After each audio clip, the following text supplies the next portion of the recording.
So these are paybacks. You know what I mean? So here I am.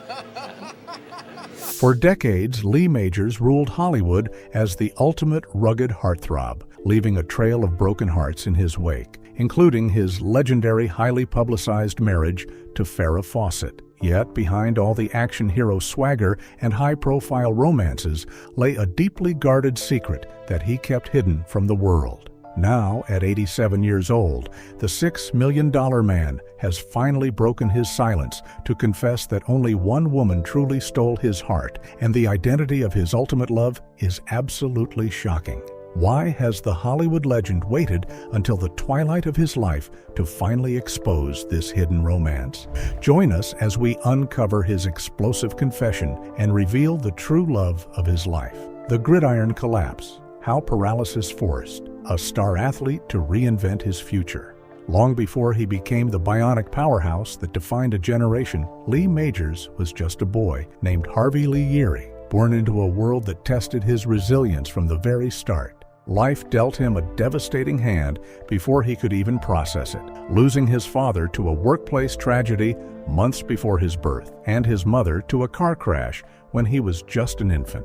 Adopted by his loving aunt and uncle, he swapped the suburbs of Michigan for the rugged hills of Middlesboro, Kentucky, where he channeled his grief into raw athletic talent. He ruled the high school football field and track lines, carrying that unstoppable momentum all the way to Indiana University and later Eastern Kentucky University. It seemed like his path to gridiron glory was completely set in stone, but fate had another shocking twist waiting for him on the turf. During a fierce college game, a brutal collision left the young athlete completely paralyzed for 2 agonizing weeks, shattering his dreams of a professional football career in an instant. Forced to rebuild his entire future from scratch, he traded the stadium lights for the theater stage, discovering a brand new passion for acting while recovering.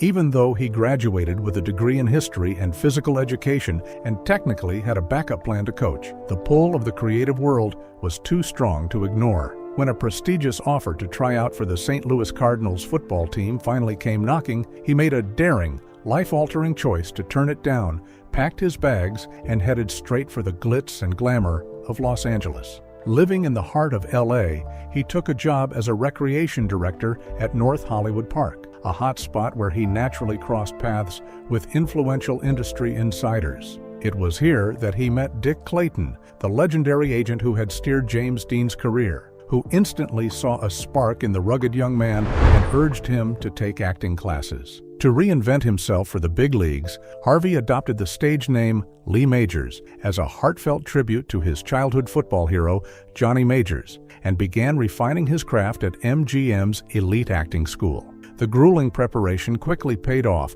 when he snagged his very first on-screen appearance, an uncredited, dramatic role as Joan Crawford's cheating husband in the 1964 thriller Strait Jacket. This brief taste of fame opened the floodgates, leading to memorable guest spots on hit shows like Gunsmoke and a chilling episode of the Alfred Hitchcock Hour. But his ultimate explosive breakthrough came when he beat out over 400 eager young actors, including a rising star named Burt Reynolds, to land the coveted role of Heath Barkley in the massive Western series The Big Valley. Sharing the screen with Hollywood royalty like Barbara Stanwyck and fresh talents like Linda Evans, Lee captivated audiences with his rugged charm, making his signature catchphrase, "Boy howdy," a household staple. His star power was rising so fast that he was quickly dubbed the blonde Elvis Presley due to his striking good looks and undeniable magnetism. He effortlessly bounced between TV and major films, earning rave reviews alongside Charlton Heston in Will Penny and starring in the groundbreaking Vietnam veteran drama The Ballad of Andy Crocker. He was even offered the iconic lead in Midnight Cowboy, but his loyalty to the Big Valley forced him to turn it down, paving the way for Jon Voight to take the role instead. When the Western era finally wound down, Universal Studios wasted no time locking him into a massive long-term contract, setting the stage for him to join the Men from Shiloh and ultimately skyrocket into the global phenomenon the world remembers today. From counselor to colonel, the breakthrough path to the $6 million man. The momentum of his skyrocketing career didn't slow down for a second, and by 1971, he locked in a prominent role as Jess Brandon, the sharp legal partner to Arthur Hill on the critically acclaimed drama Owen Marshall, Counselor at Law. This gripping courtroom series kept audiences hooked for 3 seasons on ABC, but its biggest impact was how it perfectly positioned him for the definitive role of his entire life. Hollywood executives noticed his massive appeal, and in 1973, they cast him as United States Air Force Colonel Steve Austin, a former astronaut rebuilt with superhuman bionic implants in a highly anticipated television movie called The $6 Million Man. The concept absolutely electrified viewers, prompting the network to turn it into a weekly series in 1974 that exploded into a staggering international phenomenon. Screened in over 70 countries, the show transformed him into a definitive global pop icon whose face was plastered on lunchboxes and toys everywhere. He was even expanding his creative talents behind the camera, making his highly anticipated directorial debut in a standout 1975 episode that cleverly merged his love for Hollywood and sports by featuring real-life gridiron legends Larry Sonka and Dick Butkus. By 1977, the show was still an absolute juggernaut, but intense behind-the-scenes drama threatened to bring the bionic hero to a grinding halt. Seeking to reclaim his power, he attempted to renegotiate his contract with Universal Television, which triggered a fierce legal battle when the studio sued to force him back to work under his existing terms. While wild rumors swirled that he was simply holding out for an enormous payday, his manager quickly corrected the record by explaining that he was actually fighting for creative freedom to establish his own independent company, Fawcett Majors Productions. He stood his ground and refused to report to the set that June, forcing the studio executives to finally give in to his demands, though the victory was bittersweet. The exhausting public dispute took a toll, and as television ratings began to slide, ABC officially canceled the series in 1978, while its popular sister show, The Bionic Woman, faced a matching fate over on NBC. Even with his flagship show off the air, he refused to fade from the spotlight and spent the late 1970s flexing his acting muscles in an array of diverse film projects. He tackled intense real-life drama as the captured pilot in Francis Gary Powers, the true story of the U-2 spy incident, dove into historical action with the Norsemen, and braved underwater terror in the horror thriller Killer Fish. He even stepped into the producer's shoes for the gritty construction drama Steel, proving he had the business savvy to match his on-screen brawn. His true television resurrection arrived in 1981 when legendary producer Glenn A. Larson offered him the leading role in a brilliant new action comedy series called The Fall Guy, playing Colt Seavers, a rugged Hollywood stuntman who used his death-defying skills to moonlight as a bounty hunter. He completely won over a whole new generation of fans. He even used his own smooth voice to sing the show's incredibly catchy, self-effacing theme song about the hidden life of Hollywood's unsung heroes. As a powerful producer on the hit series, he turned the set into a joyful reunion by inviting an impressive parade of his former co-stars, from Linda Evans to Lindsay Wagner, to join the fun over its highly successful 5-season run. Throughout this vibrant decade, he continued to dominate movie screens by starring in the tense political thriller Agency, alongside Robert Mitchum, and bravely stepping into Gary Cooper's iconic shoes for High Noon Part 2. He kept audiences on the edge of their seats with high-concept thrillers like The Last Chase and Starflight, The Plane That Couldn't Land, while still flashing his famous sense of humor through unforgettable cameos in films like the beloved 1988 holiday comedy Scrooged. Yet the deep nostalgia for his most famous character never truly went away, and between 1987 and 1994, he thrilled millions of loyal fans by reuniting with Lindsay Wagner for 3 highly rated television movies that beautifully tied up the legendary stories of the world's favorite bionic heroes, balancing love and fame, the bitter toll of 14-hour workdays. Before the bright studio lights ever found him, a young Lee Majors was already navigating the complicated waters of romance far away from the public eye. In 1961, a full 3 years before his quiet movie debut, he tied the knot with Kathy Robinson, an aspiring actress who would wait decades before making her own on-screen appearances in shows like Hello, Mrs. Cherrywinkle and Third Watch. Their whirlwind union quickly grew when they welcomed a son named Lee Majors Jr., a boy who would eventually follow his father's footsteps into show business under the name Lee Majors II, and even share the silver screen with his famous dad. But the pressures of a changing life proved too much for the young couple, and their marriage quietly dissolved in 1964, just as Lee's star began to rise. As he transitioned into a hot Hollywood commodity during the swinging 60s, the rugged actor found himself linked to the captivating Sally Field.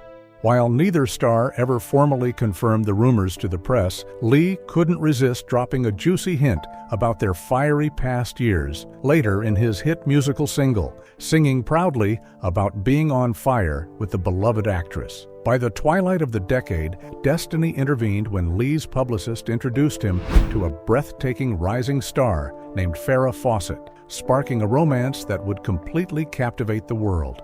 They dated for a few passionate years before marrying in 1973, instantly transforming into the ultimate Hollywood power couple of the television era.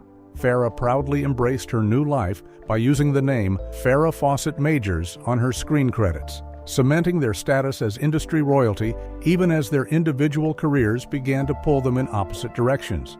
The brutal reality of working 14-hour days on separate, high-profile sets took a devastating toll on their bond, leading to a painful separation in 1979 and an official divorce in 1982. Despite the heartbreak and the intense media glare, they managed to preserve a deep, lasting friendship that endured all the way until her tragic passing in 2009, with Lee always looking back on their time together with a profound sense of respect for the sheer difficulty of balancing love and fame. As the years rolled into the vibrant late 80s, the legendary actor proved he was ready for a fresh start when he fell for stunning model Karen Velez. Karen was already a major sensation in her own right, having earned the prestigious titles of Playmate of the Month and Playmate of the Year before taking his last name. Their high-profile marriage brought immense joy into his world, with the arrival of 3 beautiful children, their daughter Nikki and twin sons Dane and Trey. Though they ultimately decided to part ways in 1994, they remained forever bonded by their family until Karen tragically passed away in 2023, leaving behind a legacy of love and shared history. Then, in the late 1990s, a chance encounter at a Florida dinner party changed his life forever when he locked eyes with Faith Noel Cross, a beautiful model and actress who was 36 years his junior. The chemistry was instantaneous and absolutely undeniable, prompting Lee to take her to the Super Bowl for their very first official date. Their playful sports-themed romance reached a beautiful crescendo 3 years later at another big game party,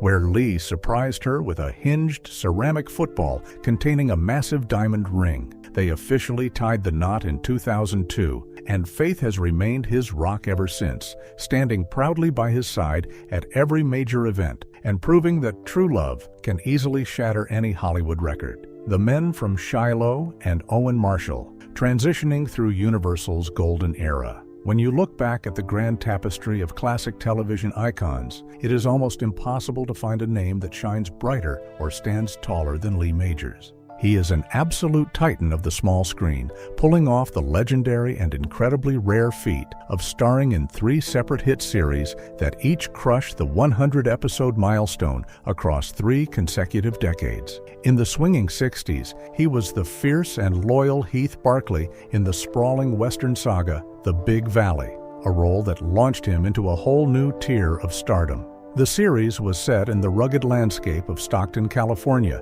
during the late 1800s, tracking the powerful Barkley family, led by the fiercely independent matriarch Victoria Barkley, played by Hollywood royalty Barbara Stanwyck. Lee shared the screen with a stellar cast, including Linda Evans as his stunning on-screen sister Audra, Richard Long as the brilliant oldest brother Jared, and Peter Breck as the hot-headed younger brother Nick.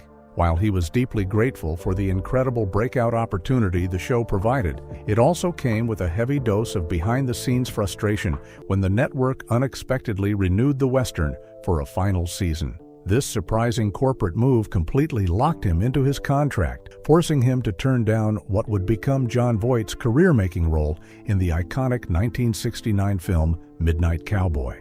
Yet, even in the face of such a massive professional setback, he maintained a remarkably grounded perspective on the brutal nature of the entertainment industry, knowing all too well that only a tiny fraction of actors ever achieve true longevity. He understood that disappointments and heartbreaks were just part of the territory, and his unwavering faith paid off instantly when another groundbreaking project landed right in his lap. That very same year, he starred in the highly emotional television movie The Ballad of Andy Crocker, portraying a wounded Vietnam veteran struggling to find his footing back in civilian life. This film was a daring and incredibly important moment for broadcast television because major networks were actively avoiding the controversial subject of the ongoing war at the time. The story brilliantly and sensitively captured the raw culture clash of a straight-laced veteran running headfirst into the vibrant hippie movement on Sunset Boulevard, beating mainstream feature films to the punch and proving that television could tackle heavy, real-world issues with immense grace. With his reputation as a versatile actor firmly cemented, his exclusive long-term contract with Universal Television kept him constantly working on high-quality projects across the studio lot. He quickly transitioned into another unique Western series called The Virginian, an ambitious show where each episode ran for a full 90 minutes and was meticulously shot like a feature film in vibrant Technicolor. By its final season, the show underwent a massive creative evolution, rebranding itself as The Men from Shiloh and leaning heavily into the gritty, stylized aesthetics of popular spaghetti westerns. Lee joined the cast as the rugged ranch hand Roy Tate, alternating leading duties with 3 other stars to bring a fresh, cinematic edge to the changing television landscape. Universal then smoothly transitioned him into the critically acclaimed courtroom drama Owen Marshall, Counselor at Law, where he played Jess Brandon, the compassionate legal partner to Arthur Hill's brilliant defense attorney. For 3 successful seasons, this sophisticated series allowed him to showcase a much smoother intellectual side of his acting repertoire, though nobody could have predicted that his next assignment for the studio would permanently alter the course of pop culture history. In 1973, he stepped into the iconic shoes of former astronaut Steve Austin in a sensational television movie titled The $6 Million Man, which was adapted from a gripping sci-fi novel. The thrilling plot followed Austin as he barely survived a horrific experimental spacecraft crash, only to have his ruined body rebuilt by the government with cutting-edge bionic implants that gifted him with superhuman strength, speed, and vision. In exchange for this astronomical $6 million medical miracle, the bionic hero reluctantly agreed to carry out dangerous, high-stakes covert missions for the nation. The premiere film was a roaring success, sparking 2 thrilling movie sequels that eventually forced the network to launch a weekly series in 1974. The show exploded into an absolute international juggernaut, broadcasting in over 71 countries and turning Lee into a definitive global pop icon. Interestingly enough, he was initially very hesitant to take on the role when he first read the script, deeply worried that the high-concept premise might turn out to be overly campy and cartoonish like other superhero shows of that era. Studio executives promised him they would keep the story grounded, but after a second movie installment veered a bit too close to a flashy James Bond persona, he actively fought to change the creative direction of the character. He pleaded with the producers to make Steve Austin much more human, honest, and vulnerable, urging them to play down the bionics so they were only used in moments of extreme importance.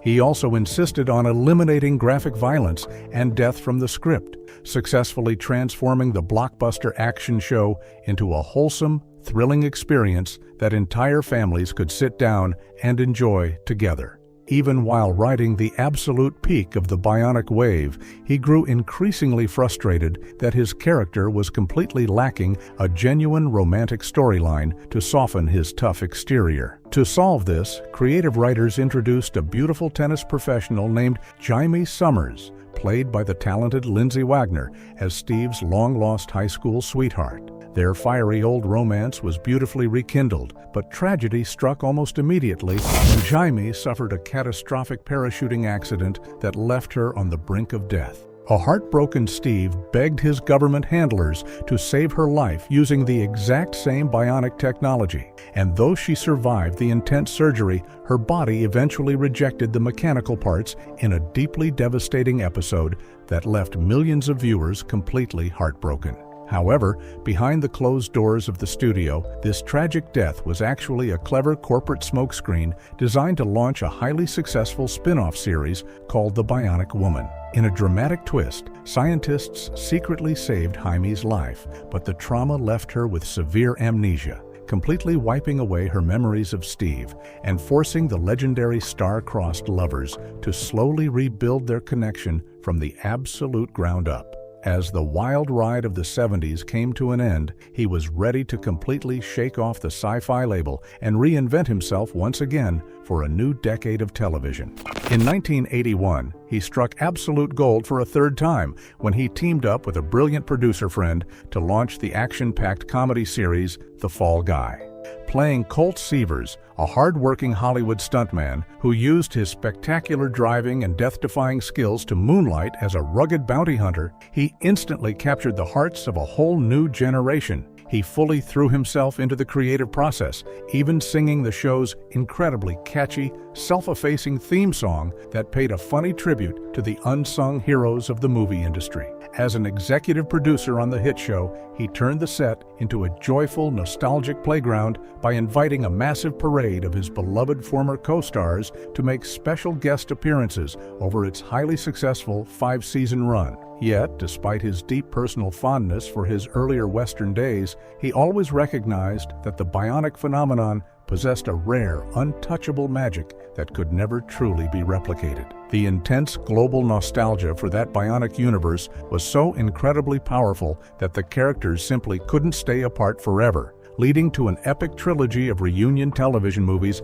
that began in 1987. The first blockbuster event forced Steve and Jaime out of a quiet retirement to take down a dangerous paramilitary organization, instantly reigniting the electric chemistry that fans had missed for nearly a decade. 2 years later, they returned in a high-stakes thriller that featured a young Sandra Bullock in her very first breakout movie role as an unknown bionic threat, causing a massive international diplomatic crisis. The legendary saga finally reached its ultimate, highly anticipated emotional peak in 1994, with a beautiful final movie that focused entirely on the bionic couple planning their dream wedding. Even as dangerous hostage situations and sudden mechanical system failures threatened to tear them apart one last time, the long-awaited romantic conclusion provided a perfect, heartwarming payoff for the millions of loyal fans who had happily followed Lee Majors on his extraordinary decades-long journey through Hollywood history. Lee Majors reveals who the love of his life is. Back in the golden era of television, Lee Majors and Farrah Fawcett reigned supreme as the ultimate golden-haired power couple of the Hollywood universe. He was the unstoppable, cybernetic hero of The $6 Million Man, and she was the breathtaking, feather-haired superstar of Charlie's Angels, making them the absolute target of every camera lens in town. But navigating the dizzying heights of global fame while trying to maintain a normal marriage proved to be an uphill battle that grew more challenging by the day. Even without the modern frenzy of instant social media and smartphones tracking their every single move, the sheer intensity of the paparazzi at large made running daily errands feel like a high-stakes game of hide-and-seek. The couple had initially been introduced by Lee's own publicist for a fateful coffee date, a sweet spark that quickly culminated in a stunning 1973 wedding that captured the public's imagination. But behind the glamorous magazine covers and red carpet smiles, the brutal machinery of show business was quietly chipping away at their foundation. Both stars were locked into punishing 14-hour workdays on separate sets, creating a tragic distance where weeks morphed into months without a single moment of quiet connection. At the absolute peak of their careers, they practically became strangers, with Lee later recalling a heartbreaking stretch where he only saw his wife for a mere 2 weeks out of an entire year. With Farrah jetting off to film major movies and Lee anchored to his own demanding television series, their careers simply swallowed their personal lives whole. The exhausting separation eventually forced them apart in 1979, leading to an official divorce in 1982 after almost 12 years together. Despite the painful ending, they beautifully managed to keep the flame of friendship alive, remaining in warm communication right up until her tragic passing from cancer in 2009. Following the collapse of his most famous romance, the action legend continued his search for stability, marrying model Karen Velez in 1988, a union that brought him 3 wonderful children before ending in 1994. The physical demands of his historic career were also starting to catch up with him, leaving the seasoned actor with a few modern aches, pains, and noticeably wobbly knees.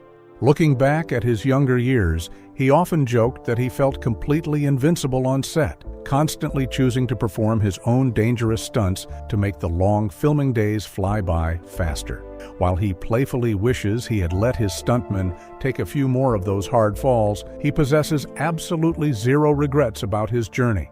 He always believed that an actor's primary job is to keep working rather than sitting around waiting for a perfect script, a philosophy that kept him moving forward even when he decided to take a much-needed 10-year break from the spotlight to live quietly in Florida. It was during that peaceful decade away from the studio lots that the true magnitude of his global impact finally hit him. Traveling freely across the globe, he was deeply touched to find that total strangers in completely different countries would instantly recognize his face and approach him just to say hello, showing him how deeply his bionic hero had touched a generation. Yet, for all the global adulation, the explosive bionic adventures, and the legendary history of high-profile Hollywood romances, the twilight of Lee's extraordinary life brought a much deeper revelation.